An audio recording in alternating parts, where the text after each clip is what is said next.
Эти сваи для забора на территории мусульманского кладбища в Кариизе местные жители обнаружили неделю назад, 20 мая. Мусульмане южного берега Крыма обеспокоены происходящим и требуют разъяснений от представителей власти. Мы задались вопросом, как и кому нужен забор на нашем мусульманском кладбище, и посмотрели и увидели то, что на кадастровой карте территория нашего кладбища отделена и уже считается другим участком. По закону Российской Федерации 300 метров от захоронений, от любых захоронений, считается санитарной зоной. И нарушение этого закона уголовно преследуется. И мы думаем, что просто кто-то, не зная, это сделал. И мы надеемся, что скорее, очень скоро этот вопрос решится. Это мусульманское кладбище появилось здесь более 30 лет назад, практически сразу после основания массива Чаталкая, который был построен вернувшимися на родину крымскими татарами.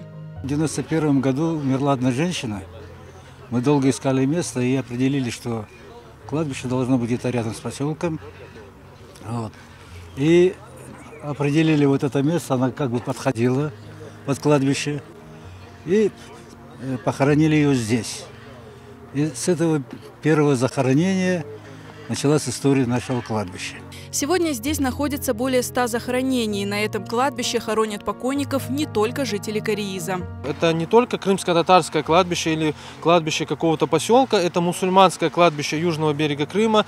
Здесь похоронены и члены азербайджанской общины, татарской общины, крымско-татарской общины, кавказской общины. Здесь очень много захоронений, и очень у многих людей, значимых людей, здесь лежат их предки, их родные, поэтому это место для всех очень трепетно и важно. Сваи для забора установили прямо посередине кладбища. На другой стороне осталась не только земля кладбища, но и помещение для омовения, которое местные жители недавно построили своими силами. В ближайшем будущем они также планируют собрать средства на строительство забора. Его фундамент уже давно залит. Жители Карииза, Гаспры, Алупки и других южнобережных городов и поселков собрались на кладбище, чтобы обсудить этот вопрос и свои дальнейшие действия. Мероприятие совместили с Большим Субботником. Кладбище очистили от мусора, сухих веток и травы. Сразу после обнаружения свай мусульмане направили обращение в администрацию Ялты и другие инстанции. Несколько дней назад чиновники пообещали разобраться в ситуации, но сваи до сих пор никто не убрал.